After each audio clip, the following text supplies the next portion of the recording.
ओम शांति। आज बाप दादा के 16 सितंबर 2020 के ईश्वरीय महावाक्य हैं। मीठे बच्चे, बाप आए हैं सबके दुख हरकर सुख देने, इसलिए तुम दुख हरता के बच्चे किसी को भी दुख मत दो। प्रश्न, ऊंच पद पाने वाले बच्चों की मुख्य निशानी क्या होगी? उत्तर, पहली निशानी, वे सदा श्रीमत पर चलते रहेंगे। दूसरी निशानी, कभी हट नहीं करेंगे। तीसरी निशानी, अपने को आप ही राज तिलक देने के लिए पढ़ाई पढ़कर गैलप करेंगे। चौथी निशानी, अपने को कभी घाटा नहीं डालेंगे। पांचवी निशानी, सर्व प्राप्ति रहमदिल और कल्याणकारी बनेंगे। उन्हें सर्विस का बहुत शौक होगा। छठवीं निशानी, कोई भी तुच्छ काम नहीं करेंगे, लड़ेंगे झगड़ेंगे नहीं। गीत, तूने रात गवाई सो के। ओम शांति। रूहानी बच्चे रूहानी बाप के सामने बैठे हैं। अब इस भाषा को तो तुम बच्चे ही समझते हो और कोई नया समझ न सके। हे रूहानी बच्चे, ऐसे कभी कोई कह न सके, कहने आएगा ही नहीं। तुम जानते हो हम रूहानी बाप के सामने बैठे हैं, जिस बाप को यथार्थ रीति कोई भी जानते नहीं। भल अपने को भाई भाई भी समझते हैं। हम सब आत्माएं हैं, बाप एक है, परंतु यथार्थ रीति नहीं जानते। जब तक सम्मुख आकर समझे नहीं, तब तक समझे भी कैसे? तुम भी जब सम्मुख आते हो तब समझते हो। तुम हो ब्राह्मण ब्राह्मणियाँ, तुम्हारा सरनेम ही है ब्रह्मा वंशी ब्रह्मा कुमार कुमारियाँ। शिव की तो सब आत्माएं हैं। तुमको शिव कुमार व शिव कुमारी नहीं कहेंगे, यह अक्षर रंग हो जाता। कुमार हो तो कुमारी भी हो। शिव की सब आत्माएं हैं। कुमार कुमारी तब कहा जाता जब मनुष्य के बच्चे बनते हैं। शिव के बच्चे तो निराकारी आत्माएं हैं ही। मूल वतन में सब आत्माएं ही रहती हैं, जिनको शालिग्राम कहा जाता है। यहाँ आते हैं तो फिर कुमार कुमारियाँ बनते हैं जिस्मानी। वास्तव में तुम हो कुमार शिव बाबा के बच्चे। कुमारियाँ और कुमार तब बनते हैं जब शरीर में आते हो। तुम बीके हो, इसलिए भाई बहन कहलाते हो। अभी इस समय तुमको नॉलेज मिली है। तुम जानते हो बाबा हमको पावन बनाकर ले जाएंगे। आत्मा जितना बाप को याद करेगी तो पवित्र बन जाएगी। आत्माएं ब्रह्मा मुख से यह नॉलेज पढ़ती हैं। चित्रों में भी बाप की नॉलेज क्लियर है। शिव बाबा ही हमको पढ़ाते हैं। न कृष्ण पढ़ा सकते, न कृष्ण द्वारा बाप पढ़ा सकते हैं। कृष्ण तो वैकुंठ का प्रिंस है, यह भी तुम बच्चों को समझाना है। कृष्ण तो स्वर्ग में अपने माँ बाप का बच्चा होगा, स्वर्गवासी बाप का बच्चा होगा। वो वैकुंठ का प्रिंस है, उनको भी कोई जानते नहीं। कृष्ण जयंती पर अपने अपने घरों में कृष्ण के लिए झूले बनाते हैं, व मंदिरों में झूले बनाते हैं। माताएं जाकर गोलक में पैसे डालती हैं, पूजा करती हैं। आजकल क्राइस्ट को भी कृष्ण मिसल बनाते हैं, ताज आदि पहनाकर माँ की गोद में देते हैं, जैसे कृष्ण को दिखाते हैं। अब कृष्ण और क्राइस्ट की राशि तो एक ही है, वो लोग कॉपी करते हैं। नहीं तो कृष्ण के जन्म और क्राइस्ट के जन्म में बहुत फर्क है। क्राइस्ट का जन्म कोई छोटे बच्चे के रूप में नहीं होता है। क्राइस्ट की आत्मा ने तो कोई में जाकर प्रवेश किया है, विष से पैदा हो न सके। आगे क्राइस्ट को कभी छोटा बच्चा नहीं दिखाते थे, क्रॉस पर दिखाते थे, या अभी दिखाते हैं। बच्चे जानते धर्म स्थापक को कोई ऐसे मार न सके, तो किसको मारा? जिसमें प्रवेश किया उनको दुख मिला। सतो प्रधान आत्मा को दुख कैसे मिल सकता? उसने क्या कर्म किए जो इतने दुख भोगे? आत्मा ही सतो प्रधान अवस्था में आती है, सबका हिसाब किताब चुकतू होता है। इस समय बाप सबको पावन बनाते हैं, वहाँ से सतो प्रधान आत्मा आकर दुख भोग न सके। आत्मा ही भोगती है ना। आत्मा शरीर में है तो दुख होता है। मुझे दर्द है, यह किसने कहा? इस शरीर में कोई रहने वाला है। वह कहते हैं परमात्मा अंदर है, तो ऐसे थोड़ी कहेंगे सब हमको दुख है। सर्व में परमात्मा विराजमान है, तो परमात्मा कैसे दुख भोगेगा। यह आत्मा पुकारती है, हे परमपिता परमात्मा, हमारे दुख हरो। पारलौकिक बाप को ही आत्मा पुकारती है। अभी तुम जानते हो बाप आया हुआ है, दुख हरने की युक्ति बता रहे हैं। आत्मा शरीर के साथ ही अवर हेल्दी वेल्दी बनती है। मूल वतन में तो हेल्दी वेल्दी नहीं कहेंगे, वहाँ कोई सृष्टि थोड़ी है, वहाँ तो है ही शांति। शांति स्वधर्म में टिके हुए हैं। अभी बाप आए हैं सबके दुख हरकर सुख देने, तो बच्चों को भी कहते हैं तुम मेरे बनो, किसको दुख नहीं देना। यह लड़ाई का मैदान है, परंतु गुप्त, वह है प्रत्यक्ष। यह जो गायन है, युद्ध के मैदान में जो मरेंगे वह स्वर्ग में जाएंगे, उसका अर्थ भी समझाना पड़े। इस लड़ाई का महत्व देखो कितना है। बच्चे जानते हैं उस लड़ाई में मरने से कोई स्वर्ग में जा न सके, परंतु गीता में भगवान वाच है, उनको मानेंगे तो सही ना। भगवान ने किसको कहा, उस लड़ाई वालों को कहा या तुमको कहा? दोनों को कहा। उन्हों को भी समझाया जाता है। अपने को आत्मा समझ बाप को याद करो, यह सर्विस भी करनी है। अब तुम स्वर्ग में अगर जाना चाहते हो तो पुरुषार्थ करो। लड़ाई में तो सब धर्म वाले हैं, सिख भी हैं, वो तो सिख धर्म में ही जाएंगे। स्वर्ग में तो तब आ सकेंगे जब तुम ब्राह्मणों से आकर ज्ञान लें। जैसे बाबा के पास आते थे तो बाबा समझाते थे, तुम लड़ाई करते शिव बाबा की याद में रहेंगे तो स्वर्ग में आ सकेंगे।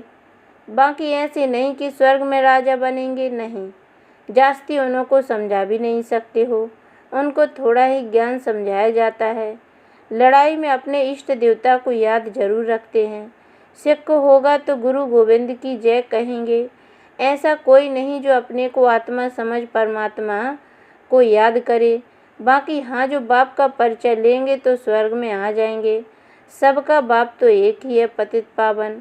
वह पतितों को कहते हैं मुझे याद करने से तुम्हारे पाप कट जाएंगे, और मैं जो सुखधाम स्थापन करता हूँ उसमें तुम आ जाएंगे। लड़ाई में भी शिव बाबा को याद करेंगे तो स्वर्ग में आ जाएंगे। उस युद्ध के मैदान की बात और है, यहाँ और है। बाप कहते हैं ज्ञान का विनाश नहीं होता है। शिव बाबा के बच्चे तो सब हैं। अब शिव बाबा कहते हैं मामेकम याद करने से तो मेरे पास आ जाएंगे मुक्ति धाम। फिर जो ज्ञान सिखाया जाता है वह पढ़ेंगे तो स्वर्ग की राजाई मिल जाएगी। कितना सहज है, स्वर्ग में जाने का रास्ता सेकंड में मिल जाता है। हम आत्मा बाप को याद करती हैं। लड़ाई के मैदान में तो खुशी से जाना है, कर्म तो करना ही है। देश के बचाव के लिए सब कुछ करना पड़ता है। वहाँ तो है ही एक धर्म, मतभेद की कोई बात नहीं। यहाँ कितना मतभेद है, पानी पर जमीन पर झगड़ा। पानी बंद कर देते हैं तो पत्थर मारने लग पड़ते हैं। एक दो को अनाज नहीं देते तो झगड़ा हो जाता है। तुम बच्चे जानते हो हम अपना स्वराज्य स्थापन कर रहे हैं। पढ़ाई से राज्य पाते हैं। नई दुनिया जरूर स्थापन होनी है। नूंद है तो कितनी खुशी होनी चाहिए। कोई भी चीज़ में लड़ने झगड़ने की कोई बात नहीं, रहना भी बहुत साधारण है। बाबा ने समझाया है तुम ससुर घर जाते हो इसलिए अब बनवाह में हो। सभी आत्माएं जाएंगी, शरीर थोड़ी ही जाएंगे। शरीर का अभिमान भी छोड़ देना है। हम आत्मा हैं, 84 जन्म अब पूरे हुए हैं। जो भी भारतवासी हो बोलो भारत स्वर्ग था, अब कलयुग है। कलयुग में अनेक धर्म है, सतयुग में एक ही धर्म था। भारत फिर से स्वर्ग बनना है। समझते भी हैं भगवान आया हुआ है। आगे चल भविष्यवाणी भी करते रहेंगे। वायुमंडल देखेंगे ना तो बाप बच्चों को समझाते हैं बाप तो सभी का है ना, सबका हक है। बाप कहते हैं मैं आया हूँ और सबको कहता हूँ मामेकम याद करो तो तुम्हारे विकर्म विनाश होंगे। अभी तो मनुष्य समझते हैं कभी भी लड़ाई हो सकती है, यह तो कल भी हो सकती है। लड़ाई जोर भरने में देरी थोड़ी लगती है, परंतु तुम बच्चे समझते हो अभी हमारी राजधानी स्थापन हुई नहीं है तो विनाश कैसे हो सकता है। अर्जुन बाप का पैगाम ही चारों तरफ कहाँ दिया है। पतित पावन बाप कहते हैं मुझे याद करो तो विकर्म विनाश होंगे। यह पैगाम सबके कानों पर जाना चाहिए। भले लड़ाई लगे, बॉम्ब्स भी लग जाएं, परंतु तुमको निश्चय है कि हमारी राजधानी जरूर स्थापन होनी है। तब तक विनाश हो नहीं सकता। विश्व में शांति कहते हैं ना, विश्व में वॉर होगी तो विश्व को ख़त्म कर देंगे। यह है विश्वविद्यालय। सारे विश्व को तुम नॉलेज देते हो। एक ही बाप आकर सारे विश्व को पलटाते हैं, परिवर्तन करते हैं। वो लोग तो कल्प की आयु ही लाखों वर्ष कह देते। तुम जानते हो इनकी आयु पूरे 5000 वर्ष है। कहते हैं क्राइस्ट से 3000 वर्ष पहले हेवन था। इस्लामी, बौद्ध आदि सबका हिसाब किताब निकालते हैं। उनसे पहले दूसरे कोई का नाम है नहीं है। तो मंगे अक्षरे बता सकते हो। तो तुमको कितना नशा रहना चाहिए। झगड़े आदि की बात नहीं। झगड़ते वह हैं जो निधन के होते हैं। तुम अभी जो पुरुषार्थ करेंगे 21 जन्म के लिए प्रारब्ध बन जाएगी। लड़ेंगे झगड़ेंगे तो ऊंच पद भी नहीं मिलेगा, सजाएं भी खानी पड़ेंगी। कोई बात है, कुछ भी चाहिए तो बाप के पास आओ। गवर्नमेंट भी कहती है ना, तुम फैसला अपने हाथ में नहीं उठाओ। कोई कहते हमको विलायत का बूट चाहिए। बाबा कहेंगे बच्चे अभी तो बनवाह में हो, वहाँ तुमको बहुत माल मिलेंगे। बाप तो राइट ही समझाएंगे ना कि यह बात ठीक नहीं है। यहाँ तुम यह आस क्यों रखते हो। यहाँ तो बहुत सिंपल रहना चाहिए, नहीं तो देह अभिमान आ जाता है। इसमें अपनी नहीं चलानी होती है। बाबा जो कहे, बीमारी आदि है डॉक्टर आदि को भी बुलाते हैं। दवाई आदि से संभाल तो सबकी होती है, फिर भी हर बात में बाप बैठा है। श्रीमत तो श्रीमत है ना, निश्चय में विजय है। वो तो सब कुछ समझते हैं ना। बाप की राय पर चलने में ही कल्याण है। अपना भी कल्याण करना है। कोई को वर्थ पाउंड बना नहीं सकते तो वर्थ नोटे पहनी ठहरे ना। पाउंड बनने लायक नहीं। यहाँ वैल्यू नहीं तो वहाँ भी वैल्यू नहीं रहेगी। सर्विसेबल बच्चों को सर्विस का कितना शौक रहता है, चक्र लगाते रहते हैं। सर्विस नहीं करते तो उनको रहमदिल कल्याणकारी कुछ भी नहीं कहेंगे। बाबा को याद नहीं करते तो तुच्छ काम करते रहेंगे, पद भी तुच्छ पाएंगे। ऐसे नहीं हमारा तो शिव बाबा से योग है। यह तो हैं ही बीके। शिव बाबा ब्रह्मा द्वारा ही ज्ञान दे सकते हैं। सिर्फ शिव बाबा को याद करेंगे तो मुरली कैसे सुनेंगे। फिर नतीजा क्या होगा। पढ़ेंगे नहीं तो पद क्या पाएंगे। यह भी जानते हैं सबकी तकदीर ऊंच नहीं बनती है, वहाँ भी तो नंबरवार पद होंगे। पवित्र तो सबको होना है। आत्मा पवित्र बनने बगैर शांति धाम जा नहीं सकती। बाप समझाते हैं तुम सबको यह ज्ञान सुनाते चलो, कोई भला भी नहीं भी सुनते हैं, आगे चलकर जरूर सुनेंगे। अभी कितने भी विघ्न तूफान जोर से आए तुम्हें डरना नहीं है, क्योंकि नए धर्म की स्थापना होती है ना। तुम गुप्त राजधानी स्थापन कर रहे हो। बाबा सर्विसेबल बच्चों को देखकर खुश होते हैं। तुम्हें अपने को आपे ही राज तिलक देना है, श्रीमत पर चलना है।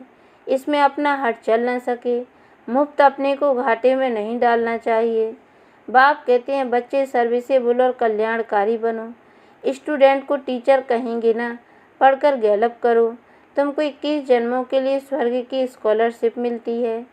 डिनाइस्टी में जाना यही बड़ी स्कॉलरशिप है।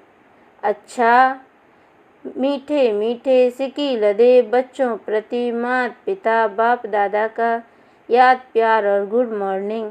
रूहानी बाप की रूहानी बच्चों को नमस्ते। और हम रूहानी बच्चों की ओर से भी रूहानी माता पिता बाप दादा को याद प्यार और गुड मॉर्निंग। बाबा नमस्ते नमस्ते नमस्ते। धारणा के लिए मुख्य सार है। पहली पॉइंट है, संगम पर बहुत सिंपल साधारण रहना है, क्योंकि यह बनवाह में रहने का समय है। यहाँ कोई भी आस नहीं रखनी है। कभी अपने हाथ में लौ नहीं लेना है। लड़ना झगड़ना नहीं है। दूसरी पॉइंट है, विनाश के पहले नई राजधानी स्थापन करने के लिए सबको बाप का पैगाम देना है कि बाप कहते हैं मुझे याद करो तो विकर्म विनाश हो और तुम पावन बनो। वरदान, बाप द्वारा सफलता का तिलक प्राप्त करने वाले, सदा आज्ञाकारी, दिल तख्त नसीन भाव। डिटेल है, भाग्य विधाता बाप रोज अमृत वेले अपने आज्ञाकारी बच्चों को सफलता का तिलक लगाते हैं। आज्ञाकारी ब्राह्मण बच्चे कभी मेहनत व मुश्किल शब्द मुख से तो क्या संकल्प में भी नहीं ला सकते हैं, वह सहज योगी बन जाते हैं।